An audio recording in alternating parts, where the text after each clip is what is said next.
Dude, we good. We good. I think we're good. We're great. This is history to making. Man. History to making. I just want to start off with this, man. I'm so appreciative of this guy right here, man. Before we get started, man, welcome back to another episode of Knowing is Knowing. I'm your host, Rashad Young, but this ain't about me today. It really isn't. It's not about me at all.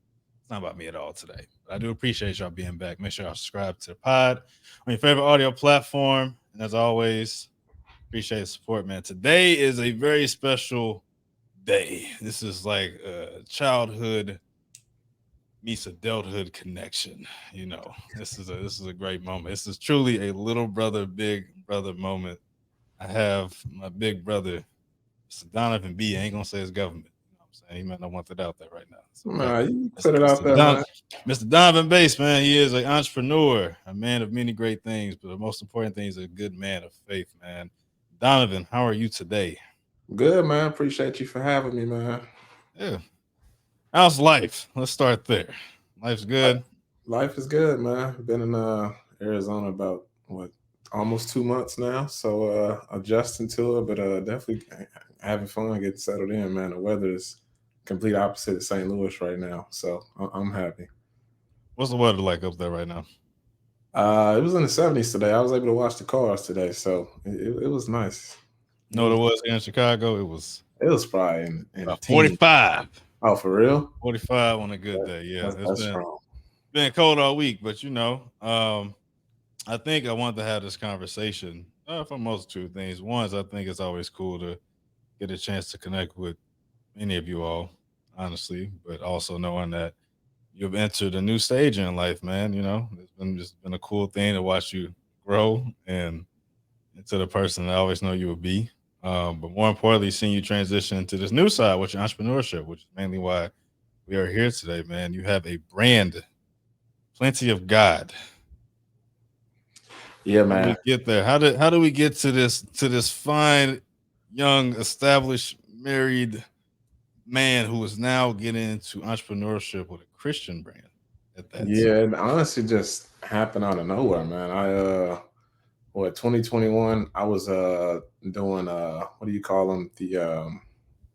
What do you call it when you do the poster and you put all your ideas Oh, together? vision board.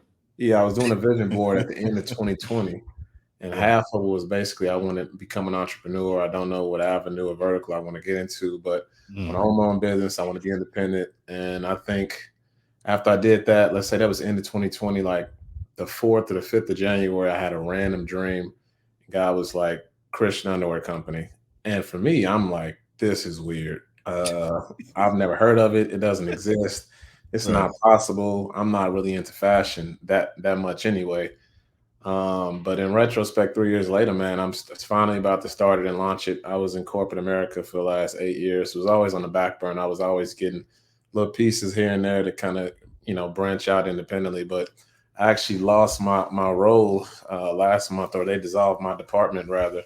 So from there, I was like, well, this is my time to actually do it. And I actually asked God right before I left my previous employer. I'm like, find a way, Lord, to buy me out of this company, give me a nice severance package so I can really sit comfortably, so I can pursue being an entrepreneur full time. Because if they didn't force me out, I would have stayed and I would have been content and just always put this on the back burner.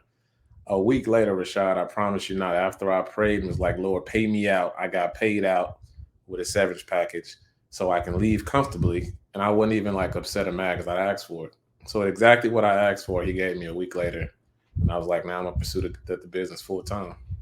Man, first off, I didn't know that. Not even just like for the sake of Yeah, cameras. I kept it on the hush hush, man. I But did not. I here, did not know that. yeah, Wow. And I think it was really cool to kind of dive in like deeper into our relationship.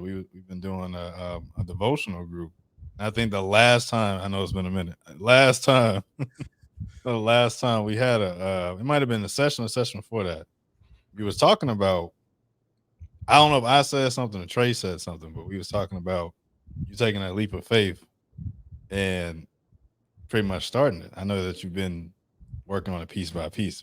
yeah, That is crazy how much that's in alignment, bro, it's though. crazy. He knew that I was like I wanted to step out, but I didn't have the confidence to just leave my income at the same time because obviously I'm expecting a child too. So I'm trying to be smart about how I steward my money. So he listened to me and he answered me, man. It's definitely wild, but I wasn't even upset or shocked because I had asked for it, just a week before they gave me the decision.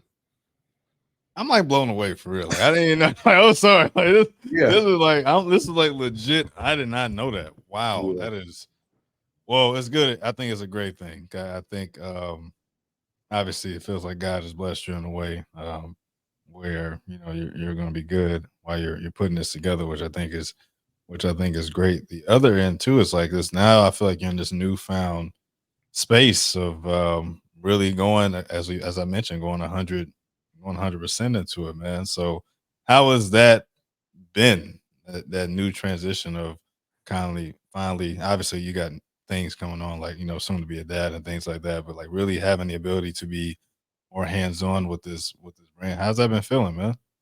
yeah. It's honestly been easy for me, man. And I think it's only been easy because I've just had to be disciplined in all these other areas of my life. So now that I'm in this entrepreneurship where I don't have to punch in, I don't have to log into to Slack or whatever. Like I don't have to be visible to an employer online. Now it's like it's all on you. You can work today or you don't. But for me, I just have that discipline in me just because of I was already prepping and I knew in my spirit that I wasn't gonna be in my previous employer for long. So I feel like I was almost I don't want to be dramatic. I was in mourning like in November last year. Like I felt it coming and I was like not I don't want to say depressed, but not in a good place mentally. I was like nervous about either quitting or losing my job and having to do this full time. So when the time came, like I said last month, I was so confident like this is the time. So it's been easy for me. I keep a good schedule. Like I'm always super like anal when it comes to my time. So I don't waste time at all. I still like act like as if I punch into the clock. So it's been an easy transition, but I think God's been preparing me for it honestly for some years now. But specifically since like November last year, I was already knowing something's gonna happen soon. Yes, it is true about you. You're very anal, very type A, very. I Yeah. think that's where we differ. Yeah. Um, but I think the biggest thing that I like to say is that with us getting older, one thing I did notice in your massive change was your faith and diving into that, man. And was there a particular moment in time aside from this new part, but like aside from that, like your faith journey? Because I've expressed to you all the time, like a faith journey with men, I feel like it's a lot more different than with women. A lot of it is our ego, our pride. What was that moment for you when you knew you just had to put everything else to the side and just really lean into your faith? Yeah. I don't know if it was like one defining moment per se, but I know right after college, I moved to Chicago. That didn't work out. I was there for like 2 or 3 months. I didn't prepare financially. I didn't have things in place, but it was a disaster moving to Chicago. So I was literally the last day before I moved from Chicago back to St. Louis. I was sleeping in my car, and I was like, "Well, I'm gonna give it one more shot. I need to find an apartment because I found a job. As soon as I got down, I found a job, but I didn't have a place to stay. So it's like I'm gonna find a place to stay today. If not, I'm leaving." So I went into this apartment complex, and I tried to go to like the front desk where the property manager, or whatever, would be at. Nobody was there. So I tried to go around the corner to see if the property manager was there. There was a lady who I'm assuming lived there or stayed there. She saw me, and because of the color of my skin, she freaked out and she was like, "You don't stay here. You don't live here. I'm calling the cops if you don't leave." I don't even think I told you this story. She No. told me, "If you don't leave, I'm gonna call the cops." So I ran out, jumped into my car, and I was like, "Well, Lord, you clearly don't want me to be here." So I got on whatever highway it is to get back to St. Louis. 5 minutes when I get onto the highway, I get hit by an 18 wheeler, the side of my car. And then I got a flat tire. So I drove to Walmart to get the tire fixed. And I drove back home to St. Louis, which is like 4 or 5 hours away. So and all of that to say, I moved to Dallas like two or 3 weeks later with like $1,000 to my name in 2016. And for me, from there on, like I was like, well, if you move to Texas, bro, you got to lean on God and not on your own intuition because it already didn't work out in Chicago because you tried to do it your way and not his. So I think that was probably one of the most defining moments in 2016. Yeah, I don't. I legit do not.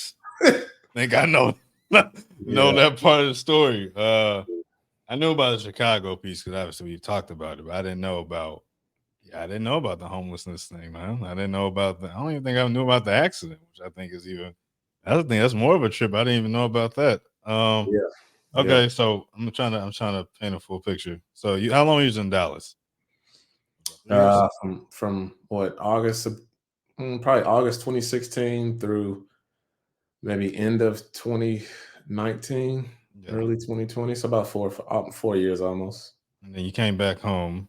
And came back home to St. Louis, stayed there almost 3 years, and then we moved to Arizona December of last year. So we've been here about 2 months now. I think if you mind, I think there's a big piece, or if you don't mind. Uh I don't really know this. How did you and Royale meet? Did y'all meet before that con? Yeah, so we met at Mizzou on accident. I was dating somebody at the time, and we had a mutual friend who was in a fraternity, and she was there basically to go to like a ball or some type of, I don't know what it was. It's not a party. It was like some type of a ball for the frat and sorority.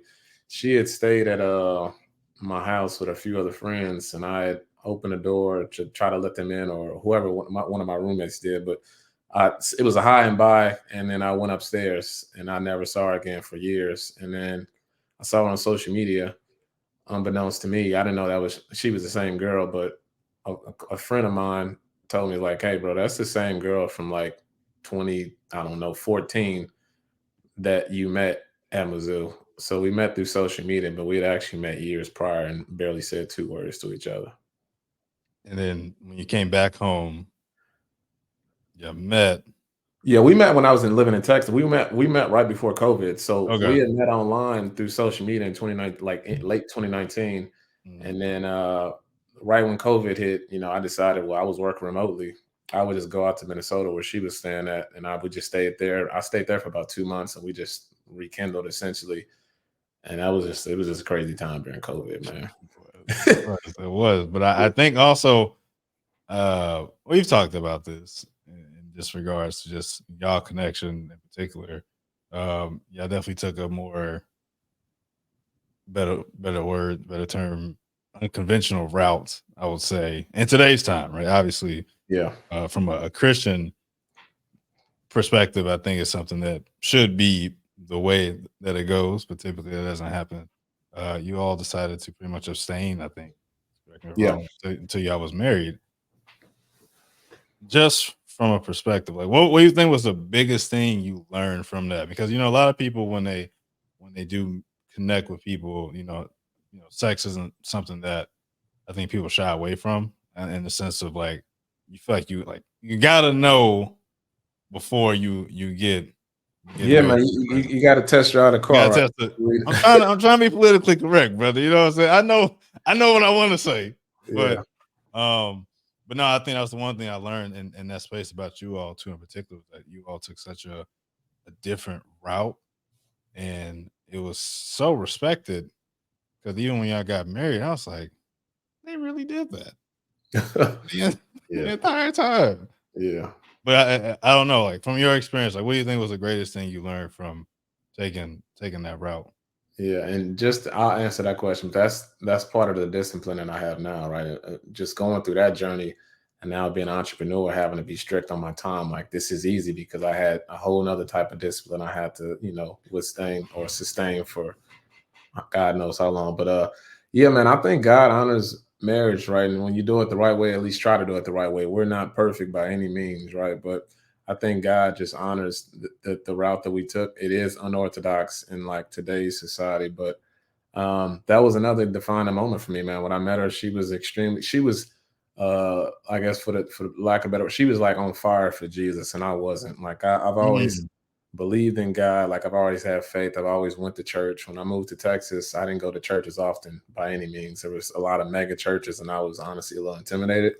But yeah, when we met, she was on fire for Jesus. I wasn't.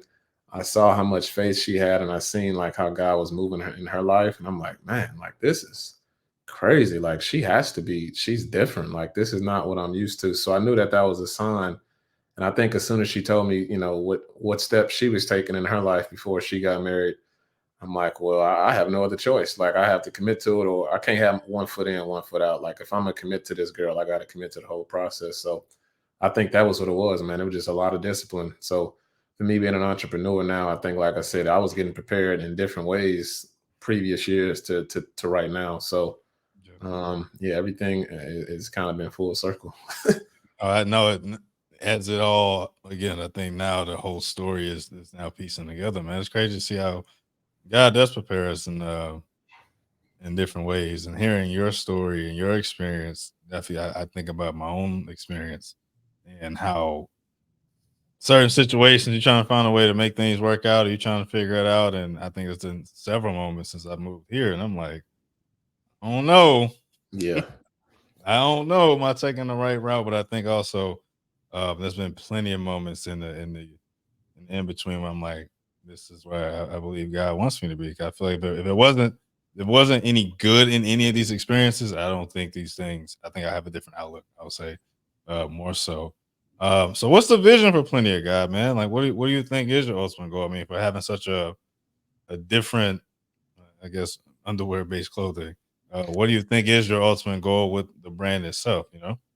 yeah, that's a good question, man. I think I'm still like unraveling that. I went to Vegas, me, my wife, and my brother-in-law. We went to Vegas. Was that this past week?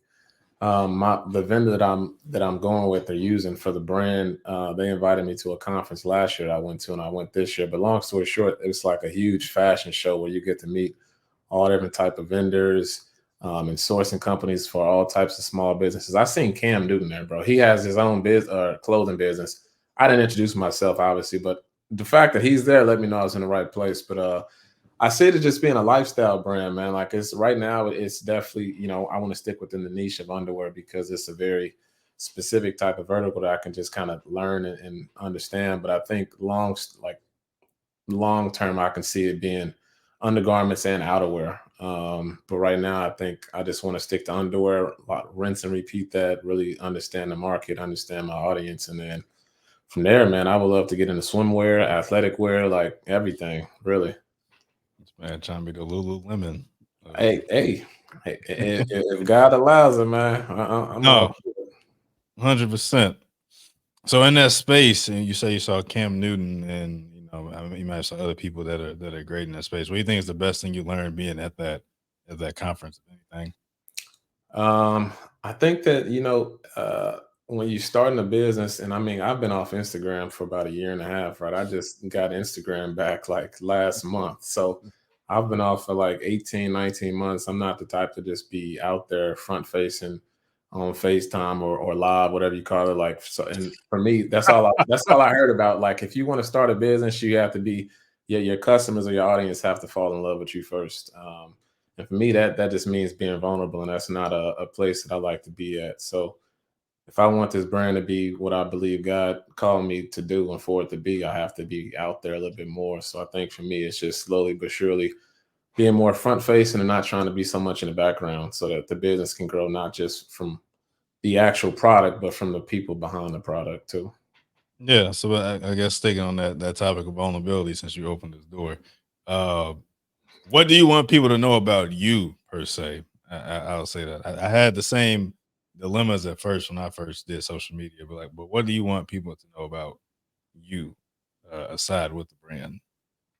Yeah, I think I mean I think I've heard it from you indirectly and a few other friends, but I don't want to have this image that I'm trying to be perfect, right? Like I don't want to look like I've got it all together. I'm human just like everybody else, but I think the goal is for everybody to see progress, and I think that's what I want the brand to showcase. Like you may not be where you want to be in life, you may be struggling where you are, but having an intimate relationship with God, which you should have regardless of what product it is that I'm selling. But for me, the underwear should help create that intimacy. I was telling my wife, like me personally, whenever I wear the underwear, I try to make better decisions. Like you can't look crazy and be doing crazy stuff. Let's just say it was a hoodie brand.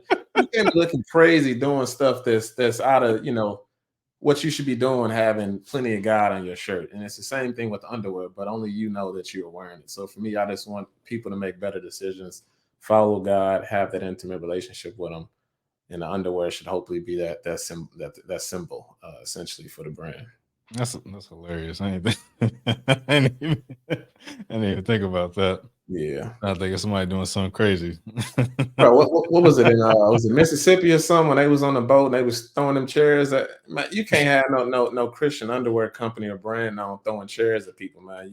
I just you can't make them kind of decisions. Yes, I think. Well, hopefully, in hindsight, that doesn't happen because Yeah, you. Hey, I mean, they say all press is good press, but I right. don't know. You know, it could be like a Stanley, like those Stanley Cups, man, or Oh something. man, I hate I'm them. just saying. I think them cups is too heavy, man. But what I'm saying is, though, something odd happened, and again, Yeah, sales has gone up. So yeah, I definitely understand the concept of that. You mentioned a couple of things, obviously sharing like your adversities and things of that nature. Um, how do you think now you would deal with those things as you kind of continue, like as you can build your business and stuff like that? Like, do you feel like you're more prepared for those adversities that come your way? yeah. I think when my faith was like not as strong, like let's just say even when I was moving around, going to different states, like if I faced something, I was typically trying to solve it myself. Like I didn't really pray about it. Like I've always known God, but I've never just gone to Him for everything. But I think now I would probably lean in a little bit more on what He has for me versus trying to handle it myself. Because it's not to say that it won't get done, but it won't get done in His way. Um, so I think I just have more patience. Like I could have easily, when we had that devotional like a few months ago, I could have easily quit, right, and started the business. But I was like, nah, something ain't right. Let me just sit on it. And He made a better way for me that I couldn't have done on my own by any means. So adversity is gonna come, but I think I'm just more patient to listen versus trying to do stuff, within my own understanding. Yeah, no, definitely. And speaking of patience, last area I wanted to get into. My boy is soon to be a father. How Yeah, is how is that? How does that feel? I mean, when you told me, first off, and go back. When you told me, I didn't want to believe it at first. I was like, this is crazy.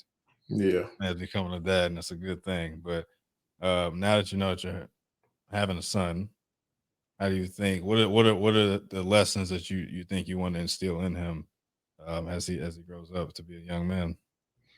Man, that's a good question. I don't know if we're gonna be able to answer that all on this show, but I think just being a son and just watching my dad and my mom just try to raise me. I mean, obviously I want to take all the good things that I learned from them and instill it in my son, but also, I mean, your son or daughter, like they're gonna have a front row seat into your own imperfections, right? So, I mean, for me, it's just knowing that knowing up front I'm gonna make mistakes, and I want him to know this is my first time around. Like we gonna learn as we go, kind of thing. So I don't want to try to be that perfect parent to my son and not tell him what's going on. Like I'd rather be super honest and upfront, and hopefully that'll go a long way because I'm gonna make mistakes, plenty of mistakes that hopefully don't lead to traumatic experiences because I'm pretty sure all of us have traumatic experiences from our parents. So I know that part is unavoidable, but I just want it to be an honest and open kind of way of learning for me and him.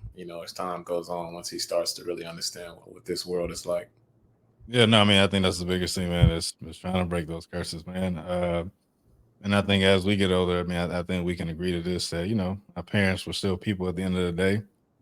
They, were learning as they were Yeah, getting older too, man. I just had a convo with my mom about that. Like I told her, I said, I don't. There's things that I think anybody does that if you haven't been in that position before, you don't know what you're gonna do. yeah, Especially if you're stressed out, if you think about X, Y, and Z, and a kid kind of comes along, man. I think it's just having that grace the older you get. I think that's important, man. But I think that's dope, man. I think it's crazy to see. it And is. We just painted the room blue, man, and it don't look as good as I wanted it to, but yeah, it's crazy, man. It's a crazy time. It's like still. light blue or dark blue. No, we did like a. It's not even dark. It's like a little past royal. It's not too dark, but it ain't too light. So what you gonna repaint it? I don't know. I'm OCD. I mean, I probably need to change, and I just need to do a little touch up, probably. Yeah, we'll reconvene about your OCD in a Yeah, couple months. 'Cause that's cool. yeah. The older you get, The house boy. gonna be clean, man. I don't know. I don't care what you say. I don't care how many kids I. The house gonna be clean, man. I know. No, I'm not. I'm not disagreeing that it won't be clean. Yeah. I'm not saying that. Oh, I'm not worried about that.